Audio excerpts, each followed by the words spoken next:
മുസ്ലിം league ഒക്കെ അഴിമതിക്കാരോ നല്ല ഉണ്ടപ്പന, നമ്മളൊക്കെ അഴിമതിക്കാർ, നമ്മളൊക്കെ ഒന്നും ചെയ്യാത്തവർ. വെല്ലുവിളിക്കുക ജലീൽ എന്നല്ല, ജലീലിൻ്റെ ആരെയും വെല്ലുവിളിക്കാം. മുസ്ലിം ലീഗ് പാർട്ടി ചെയ്തിട്ടുള്ള ജീവകാരുണ്യ പ്രവർത്തനങ്ങളെ 7 അയലകത്ത് പോലും എത്താൻ നിങ്ങൾക്ക് ആർക്കും സാധിക്കില്ല. ഞങ്ങൾ വയനാട്ടിൽ പോയവരാണ്, ഞാനും പോയിട്ടുണ്ട്. 3 ദിവസം ഉണ്ടായിരുന്നു, 2 ദിവസം പൂർണ്ണമായി ഉണ്ടായിരുന്നു. അവിടെ ഒരു ദുരന്തം ഉണ്ടായപ്പോൾ ഓടിച്ചെന്നത് നമ്മളാണ്. നമ്മുടെ വൈറ്റ് കാർഡ്, യൂത്ത് ലീഗ്, വനിതാ ലീഗ്, KMCC, മുസ്ലിം ലീഗ്, അതിൽ കഴിവിൻ്റെ ഒരു പരമാവധി ദളിത് ലീഗ് വലിയ അവകാശം ഉന്നയിക്കുന്നില്ലെങ്കിലും ഞങ്ങളും പോയിട്ടുണ്ട്. ആ പള്ളിയിൽ ഇത്ര നേരം നിന്നിട്ടുണ്ട്, മയ്യത്ത് നിസ്കരിച്ചുകൊണ്ടേയിരിക്കുക. ഞാനും അങ്ങ് കൂടിയിട്ടുണ്ട്. മയ്യത്ത് നിസ്കാരമായതുകൊണ്ട് എൻ്റെ പ്രശ്നമുണ്ട്, നിന്നെടുത്താൽ മതി നിസ്കാരക്കാരൻ. അങ്ങനെ നിസ്കാരത്തിലും അവിടെയുള്ള എല്ലാം രാവിലെയും വൈകുന്നേരം ഭക്ഷണം എത്തിക്കുന്ന യൂത്ത് ലീഗിൻ്റെ പ്രവർത്തകർ. അങ്ങനെ ഒരു ദുരന്തം ഉണ്ടായപ്പോൾ ആ ദുരന്തമുഖത്തുള്ള മുസ്ലിം ലീഗ് പാർട്ടി ചെയ്തിട്ടുള്ള പ്രവർത്തനങ്ങൾ എന്നിട്ടാണ് പറയുന്നത് അത് വൈപ്പിച്ച അഴിമതിയാണ്, അത് സ്ഥലമെടുത്തതിൽ വലിയ പ്രശ്നമുണ്ട്. എനിക്ക് പറയാനുള്ളത് മേപ്പാടി എന്ന് പറയുന്ന പഞ്ചായത്താണ്. മേപ്പാടി എന്ന് പറയുന്ന പഞ്ചായത്തിൻ്റെ പ്രസിഡന്റ് മുസ്ലിം ലീഗാണ്. പ്രസിഡന്റിൻ്റെ പേര് ബാബു. പ്രസിഡന്റ് ദളിത് ലീഗിൻ്റെ വയനാട് ജില്ലാ സെക്രട്ടറിമാരിൽ ഒരാളാണ്. മുസ്ലിം ലീഗ് പാർട്ടിയുടെ ബാബു പഞ്ചായത്ത് പ്രസിഡന്റായ മേപ്പാടി പഞ്ചായത്തിൽ തന്നെ ഞങ്ങൾക്ക് സ്ഥലം വേണമെന്ന് അവർ മുസ്ലിം ലീഗ് പാർട്ടിയോട് പറയാം. അത് പുറത്തൊന്നും വേണ്ട, ഞങ്ങൾക്ക് ഇവിടെ തന്നെ വേണം, കണ്ണായ സ്ഥലമാണ്. അവരൊരിക്കലും എന്ന് പറയില്ല, അത്രയും നല്ല സ്ഥലമാണ്. അതിന് ഫണ്ട് ഞങ്ങൾ ഉണ്ടാക്കിയതാണ്, നിങ്ങളൊക്കെയാണ്, KMCC-കാരാണ് ഉണ്ടാക്കിയത്. നിങ്ങൾക്കൊക്കെ അറിയാം, എനിക്കും അറിയാം. ഒരു നയാ പൈസ ചോർന്നു പോകാത്ത കൈകളിലാണ് നമ്മൾ ആ ഫണ്ട് ഏൽപ്പിച്ചത്. അത് പാണക്കാട് സയ്യിദ് സാദിഖ് അലി ശിഹാബ് കൈകളിലാണ്. വിശ്വാസമുണ്ട്, ഞങ്ങളെ വിശ്വാസം മാത്രമല്ല ഈ ലോകത്തിന് വിശ്വാസമുണ്ട്. ആ പാണക്കാട് തങ്ങൾ ഏൽപ്പിച്ച ഫണ്ട് 1 രൂപ അധികം അങ്ങോട്ട് വെക്കുകയല്ലാതെ ഒരു നയാ പൈസ അതിൽ ഇങ്ങോട്ട് വരില്ല. ഒരു വൈകാരികമായ കാര്യമാണ്. അവിടെ നിന്നൊരു സഹോദരി എന്നെ വിളിച്ചിട്ടുണ്ട്, എന്നോട് പറഞ്ഞു, ബാബുവേട്ടാ ഞാൻ മുസ്ലിം ലീഗല്ല. അയാൾ മുസ്ലിം ലീഗുകാർ മാത്രമേ എന്നെ വിളിക്കാൻ പാടുള്ളൂ, എന്താ പ്രശ്നം? ഞാൻ മുസ്ലിമും അല്ല, പിന്നെന്താ നിങ്ങളുടെ പ്രശ്നം? എനിക്ക് മുസ്ലിം ലീഗിൻ്റെ വീട് വേണം വയനാട്ടിൽ ചൂരൽമലയിൽ. ഞാൻ പറഞ്ഞു, അത് എന്നെ വിളിക്കാൻ കാരണം നിങ്ങളുടെ പ്രസിഡന്റാണ് ബാബു, നിങ്ങൾ ദളിത് ലീഗിൻ്റെ പ്രസിഡന്റാണ്. ഞാൻ കാരശ്ശേരിയിൽ നിന്ന് എന്നെ കല്യാണം കഴിച്ചിട്ടുള്ളതാണ് വയനാട്ടിലേക്ക്. അപ്പോൾ ഞാൻ അന്വേഷിച്ചപ്പോൾ നിങ്ങളെ കിട്ടി, നമ്പർ കിട്ടി. ആ വീട് എനിക്കൊന്ന് മുസ്ലിം ലീഗിൻ്റെ വീട് ശുപാർശ ചെയ്തിട്ട് എന്നോട് പറഞ്ഞു, സഹോദരിയുടെ പേര് പറയാൻ പാടില്ല, ലീഗിന് അങ്ങനെയൊക്കെയാണ് നിർബന്ധമുണ്ട്, നമ്മൾ ആരുടെ പേരും പറയില്ല. അത് തന്നെ പറയാൻ കാരണം അതിനൊരു വിമർശനം വന്നതുകൊണ്ട് ഞാൻ ബാബുവിനെ വിളിച്ചു, ഈ സഹോദരിയുടെ പേര് പറഞ്ഞു. അതിൻ്റെ ഉദ്ഘാടന ദിവസം ഞാനവിടെ ഉണ്ടായിരുന്നു. അന്ന് ആ സഹോദരി ഫോണിൽ എന്നെ എന്നെ അറിഞ്ഞിട്ടുണ്ട്, ഞങ്ങൾ കണ്ടിട്ടില്ല. ഇതേപോലെ ആൾക്കൂട്ടത്തിൽ എന്നെ തിരിച്ചറിഞ്ഞു, എൻ്റെ കൈകൾ പിടിച്ച് നിർത്തിക്കാരൻ. ബാബുവേട്ട നിങ്ങൾ പറഞ്ഞതുകൊണ്ടാണ് മുസ്ലിം ലീഗിൻ്റെ വീട്ടിൽ എനിക്ക് കിട്ടിയിട്ടുണ്ടെന്ന് ചോദിച്ചിരുന്നു. ഞാൻ സന്തോഷമുണ്ട്. ഞാൻ ചോദിച്ചു, നിങ്ങൾ സർക്കാരിൻ്റെ വീടുണ്ട്, എല്ലാ സംഘടന വീട്ടിലും ലീഗിൻ്റെ വീട് വേണം, എന്താ വാശിയുദ്ധമാ? സഹോദരി പറയാൻ പ്രിയപ്പെട്ടവർ, മുസ്ലിം ലീഗിൻ്റെ വീട് എനിക്ക് വിശ്വാസമുള്ളൂ, മുസ്ലിം ലീഗ് കൊടുക്കുന്ന വീട് എനിക്ക് വിശ്വാസമുള്ളൂ എന്ന് മുസ്ലിം ലീഗുകാരല്ലാത്ത ആളുകൾ പറയുകയാണ്. അവിടെയാണ് ചിലർ നമ്മളെ കല്ലെറിയുന്നത്. സൂക്ഷിക്കണം, ഒരു വെറും കല്ലല്ലത്. നമ്മളെ ശ്രദ്ധിച്ചിരിക്കണം. നമുക്കെതിരെ ശത്രുക്കൾ ഇഷ്ടം പോലെ. ഈ പാർട്ടി ഒന്ന് തകർന്ന് കാണാൻ, ഈ പാർട്ടി ഒന്ന് ഇല്ലായ്മ ചെയ്യുന്നതിന് വേണ്ടിയുള്ള പരിശ്രമം നടക്കുന്നുണ്ട്. എല്ലാവരും, എല്ലാ വെള്ളാപ്പള്ളിയും കുള്ളാപ്പള്ളിയും മണ്ണാപ്പള്ളിയും ഒക്കെ നമുക്കെതിരെയാണ്. വെള്ളാപ്പള്ളി വരെ മലപ്പുറത്ത് നോമ്പുരുമായി ചായ ചോർന്ന് കൂടാതെ മുമ്പ് നേടെയുണ്ട്. എൻ്റെ അടുത്ത് വന്നിട്ട് അടുത്താലും 1-2 നോമ്പിൽ ഞാനും വരാം, മലപ്പുറത്ത് വെള്ളാപ്പള്ളി വരട്ടെ, ഇഷ്ടം പോലെ ഭക്ഷണം ഞാൻ വാങ്ങി കൊടുക്കാം. പൈസ ഒന്നും അല്ല, യൂത്ത് ലീഗ് ആയിട്ട് അല്ല മുസ്ലിം ലീഗ് ആയിട്ട് ഇല്ലാത്ത കഥകൾ പറയുക. ഈ വിഭാഗത്തെ, മുസ്ലിം വിഭാഗത്തെ നമ്മളൊന്ന് ജയിച്ച റാങ്ക് നേടിയ മുസ്ലിം വിഭാഗം റാങ്ക് നേടിയാൽ കണ്ടുകൂടാ. നമ്മളൊന്ന് അഭിവൃദ്ധി പ്രാപിച്ചാൽ കണ്ടുകൂടാ. നമ്മൾ ചെയ്യുന്ന ജീവകാര്യ കൊടുക്കാൻ കണ്ടുകൂടാ. എന്നിട്ട് വർഗീയതയുണ്ടാക്കി ഈ പ്രസ്ഥാനത്തെ നശിപ്പിക്കാൻ വേണ്ടി ശ്രമിക്കുക. അതിന് പല കാരണങ്ങളും പറയും, ഇല്ലാത്ത കാരണങ്ങളും. അതുകൊണ്ട് എനിക്ക് പറയാനുള്ളത്, 48-ലാണ് ലീഗ് ഉണ്ടായത്, മദിരാശിയിലാണ്. ആരുമില്ലായിരുന്നു. ഒരു പണക്കാരൻ ലീഗിൻ്റെ കൂടെ ഇല്ലായിരുന്നു. പണമുള്ളവനൊക്കെ മറ്റിടത്തായിരുന്നു. പാവപ്പെട്ടവരും, കൈവണ്ടി വലിക്കുന്നവർ, ബീഡി തൊഴിലാളികൾ, പോർട്ടർമാർ, ചുമട്ടുതൊഴിലാളികൾ, അടിസ്ഥാന വർഗ്ഗക്കാരാണ് ഈ പാർട്ടിയെ ഇവിടെ വരെ എത്തിച്ചത്. അല്പമൊന്ന് സാമ്പത്തിക ഭദ്രത നേടിയത് നിങ്ങളാണ്.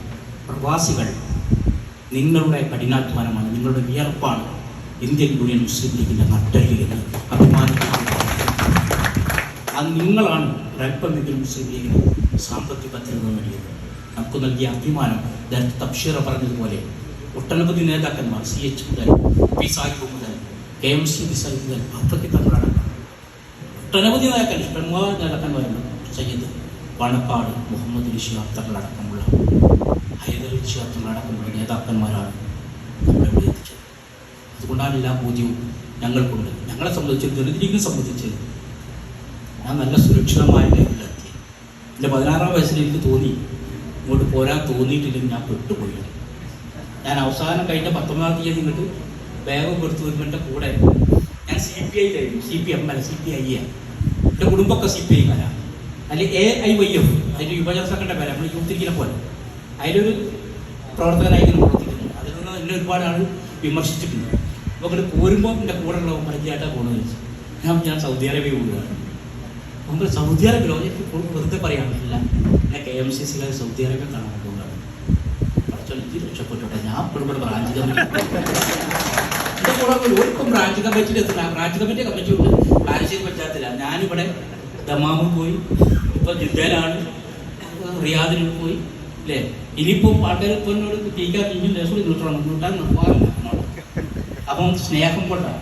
അപ്പം ഞാൻ നല്ല കൈകളിൽ എത്തി, തർക്കമൊന്നുമില്ല.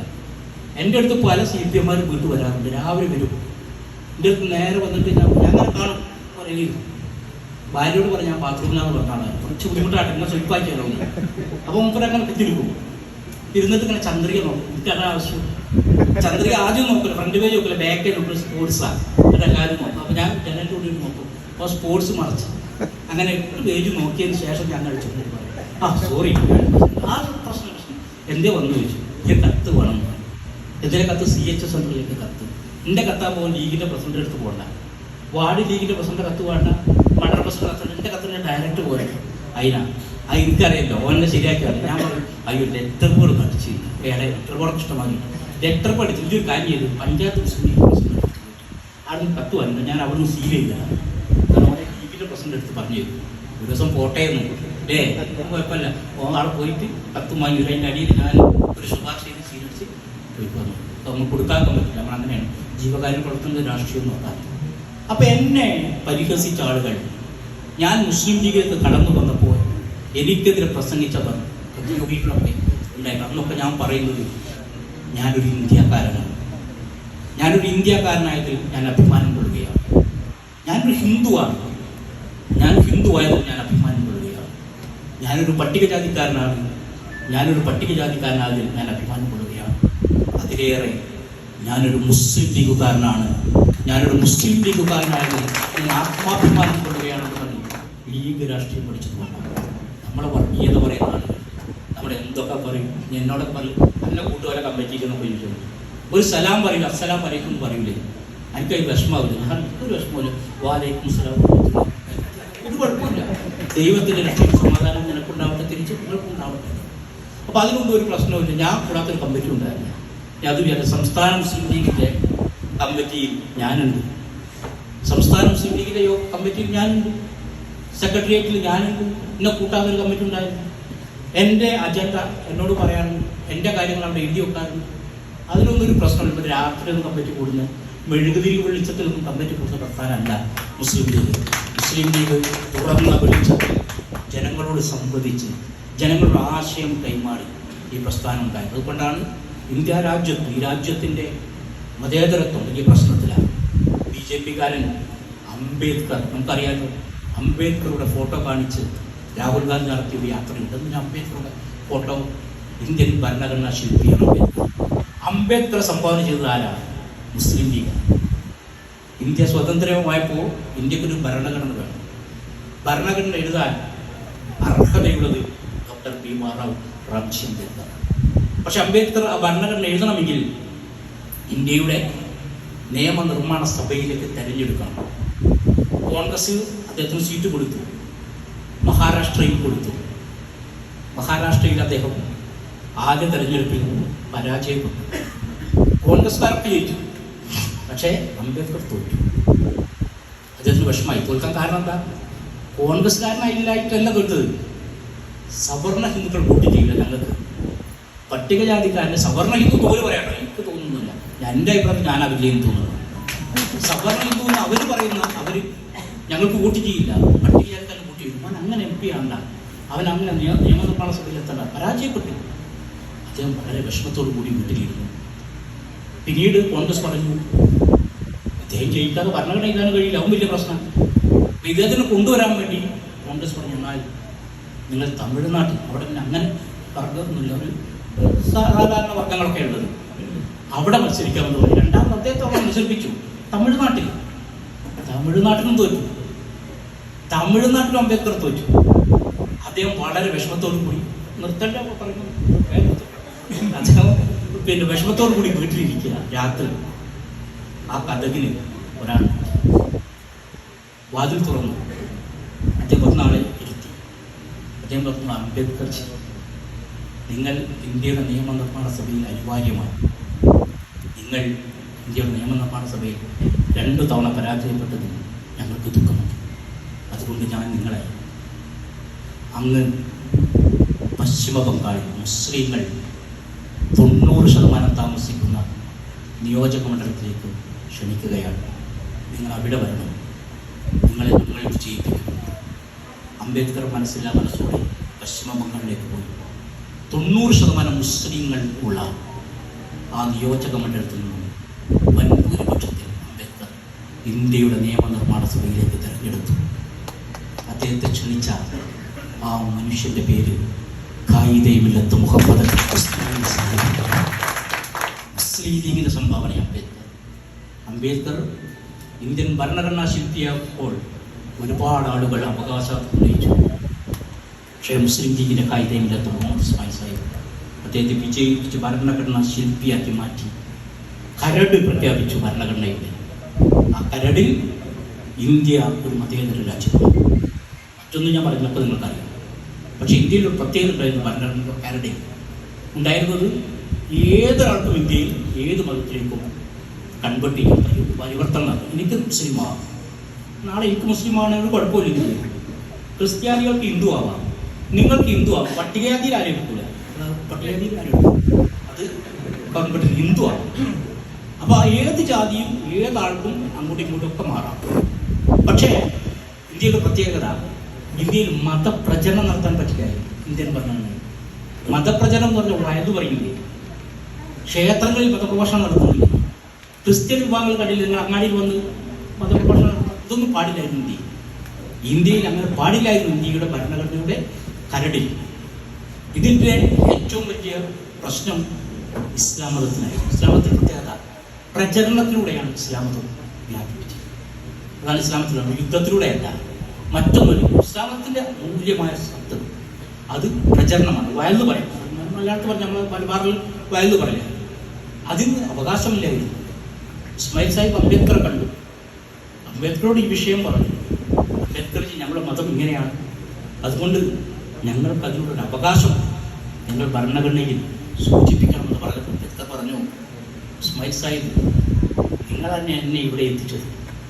നിങ്ങൾക്ക് അങ്ങനെ ഒരു ആഗ്രഹമുണ്ടെങ്കിൽ തീർച്ചയായും നാളെ സൂര്യൻ ഉദിക്കുമ്പോൾ ഇന്ത്യൻ ഭരണഘടനയിൽ മതപ്രചരണത്തിനുള്ള അവകാശം ഉണ്ടായിരിക്കുമെന്ന് പറഞ്ഞപ്പോൾ പ്രിയപ്പെട്ടവരെ, എനിക്ക് ചോദിക്കാറുണ്ട്, ലീഗിനോട് എന്ത് കിട്ടിയെന്ന് ചോദിക്കുന്നവരല്ലോ. മുസ്ലിം ലീഗിനോട് എന്ത് കിട്ടിയെന്ന് ചോദിച്ചാൽ ഒറ്റത്രയുള്ളൂ, ബാക്കിയൊന്നുമല്ല, സ്കൂളും കോളേജും ഒന്നുമല്ല. മതപ്രചരണം നടത്താനുള്ള അവകാശം നേടിത്തന്നത് ഇന്ത്യൻ യൂണിയൻ മുസ്ലിം ലീഗാണ്. മുസ്ലിം ലീഗ് പാർട്ടിയാണ് എടുത്തത്. അതുകൊണ്ട് നമ്മുടെ ഏറ്റവും വലിയ നേട്ടം അതുതന്നെയാണ്. മതങ്ങൾ പ്രചരണം നടത്തും. നമ്മൾ ഒരു വർഗീയ പാർട്ടി എന്ന് പറഞ്ഞ് നമ്മൾ ഇല്ലായ്മ ചെയ്യാനുള്ള ശ്രമം നടത്തുമ്പോൾ കേരളത്തിൽ സംസ്കൃത സർവകലാശാല ഉണ്ടാക്കിയത് RSSകാരും BJPക്കാരും അല്ല. അറബിക് സർവകലാശാല ഉണ്ടാക്കിയിട്ടില്ല. മുസ്ലിം ലീഗ് വിദ്യാഭ്യാസം കൈകാര്യം ചെയ്യും. ടി മുഹമ്മദ് ബഷീറാണ് കാലടിയിൽ സംസ്കൃത സർവകലാശാല ഉണ്ടാക്കിയത്. നമുക്കറിയാവുന്ന ചരിത്രമാണ്. വിദ്യാഭ്യാസ രംഗത്ത് നമ്മൾ ചെയ്തിട്ടുള്ള നേട്ടം, നമ്മുടെ വിദ്യാഭ്യാസ സ്ഥാപനങ്ങൾക്കെതിരെ നമ്മളറിയാമല്ലോ. നമുക്കറിയാം 1980 നമുക്ക് യൂത്ത് ലീഗിൻ്റെ ഏറ്റവും വലിയ ഭാഷാ സമരം മറക്കാൻ കഴിയും.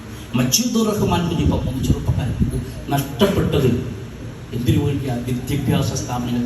അറബി പഠിപ്പിക്കാനുള്ള അവകാശമല്ല, ഉറുദു പഠിപ്പിക്കാനുള്ള അവകാശമല്ല, സംസ്കൃതം പഠിപ്പിക്കണമെന്ന് പറഞ്ഞ പാർട്ടി ഇന്ത്യൻ യൂണിയൻ മുസ്ലിം ലീഗ് അല്ലേ? സംസ്കൃതം പഠിപ്പിക്കണം, അറബിയും ഉറുദും പഠിപ്പിക്കണം എന്ന് പറഞ്ഞ് നമുക്ക് 3 ചെറുപ്പക്കാരെ നഷ്ടപ്പെട്ടത് മുസ്ലിം ലീഗിനാണ്, യൂത്ത് ലീഗിനാണ്. അതുകൊണ്ട് പ്രിയപ്പെട്ടവരെ, നമുക്കെതിരെ നിരന്തരമായ പ്രശ്നങ്ങൾ വന്നുകൊണ്ടിരിക്കും. കാരണം തെരഞ്ഞെടുപ്പാണ് വരുന്നത്, നിയമസഭാ തെരഞ്ഞെടുപ്പും അതിൻ്റെ ഉപതെരഞ്ഞെടുപ്പുമായുള്ള തദ്ദേശ സ്വയംഭരണ തെരഞ്ഞെടുപ്പ് വരുന്നത്. അപ്പം ഇങ്ങനെ ഓരോ നേതാക്കന്മാർക്ക് നാളെ തന്നെ പറ്റും പറയും, തഫ്സീറിനെ കുറിച്ച് പറയും, വലിയ മുടക്കൊന്നുമില്ല. അതിനൊന്നും നമ്മളാരും വീഴാൻ പാടില്ല. നമ്മൾ കഴിഞ്ഞ തവണ 15 സീറ്റാണ് മുസ്ലിം ലീഗ് MLA-മാരുള്ളത്. ആ 15 അടുത്ത തവണ നമ്മൾ മത്സരിക്കുന്ന 27 സീറ്റാണെങ്കിൽ അത് 27 മുസ്ലിം ലീഗ് ജയിക്കുന്നതിന് വേണ്ടിയുള്ള പ്രവർത്തനമാണ് നമ്മൾ ഇന്നിവിടെ കാഴ്ചവെച്ചത്. അതിൻ്റെ റിഹേഴ്സൽ എന്ന നിലക്കാണ് തദ്ദേശ സ്വയംഭരണ തെരഞ്ഞെടുപ്പിലും നിങ്ങൾ സജീവമായി കൊണ്ടിരിക്കുന്നത്. തെരഞ്ഞെടുപ്പിനൊന്നും പറയണ്ട, തഫ്സീർ പറഞ്ഞിട്ടുണ്ട്, നമ്മൾ ജയിപ്പിക്കാൻ എല്ലാം മിടുക്കന്മാരാണ്, തോൽപ്പിക്കാതെ നമ്മൾ മിടുക്കന്മാരെ എനിക്കറിയാം അല്ലേ? അത് നമ്മളെ മനസ്സിൻ്റെ ഉള്ളിൽ അങ്ങനെ ഒരു ചിന്ത നമുക്ക് ഉണ്ടായി, അങ്ങനെ ജയിക്കേണ്ട എന്നുള്ള ചിന്ത അതൊന്നും വേണ്ട. നമുക്ക് കോണി ചിഹ്നത്തിൽ മുസ്ലിം ലീഗിൻ്റെ സ്ഥാനാർത്ഥിയെ വിജയിപ്പിച്ച് ഈ പെരിന്തൽമണ്ണ എനിക്ക് ഇഷ്ടപ്പെട്ട മണ്ഡലങ്ങളിലൊന്നാണ്. എൻ്റെ ജനറൽ സെക്രട്ടറി പെരിന്തൽമണ്ണക്കാരനാണ്, ശശിധരൻ മണലായ. മലപ്പുറം ജില്ലാ പ്രസിഡന്റ് വിജയൻ ഏലക്കുളം പെരിന്തൽമണ്ണക്കാരനാണ്. അങ്ങനെ പെരിന്തൽമണ്ണ ദുരിതിക്കിൽ നല്ല കമ്മിറ്റിയുണ്ട്. ഇപ്പം എന്നോട് പറഞ്ഞ 19 സീറ്റ് പെരിന്തൽമണ്ണ മണ്ഡലത്തിൽ റിസർവേഷൻ ഉണ്ട് ബാബു EP എന്നോട് എൻ്റെ പ്രസിഡന്റ് ഇപ്പം വിളിച്ചിരുന്നു. 19 നമ്മൾ തന്നെ മത്സരിക്കും, മുസ്ലിം ലീഗ് തന്നെ മത്സരിക്കും. മുസ്ലിം ലീഗിൻ്റെ ഏറ്റവും നല്ല ഒരു പോഷക ഘടകം എന്ന നിലയ്ക്ക് ഇന്ത്യൻ യൂണിയൻ ദളിത് ലീഗ് തീർച്ചയായും തെരഞ്ഞെടുപ്പിൽ മാത്രമല്ല മുസ്ലിം ലീഗിൽ തന്നെ ഒരു മുതൽക്കൂട്ടാവും. അതിനുള്ള പ്രാർത്ഥനയും നിങ്ങൾ കൂടി ഞങ്ങളെ മാത്രം എൻ്റെ 2 അവസാനിക്കും. എല്ലാവർക്കും എൻ്റെ അഭിവാദ്യങ്ങൾ.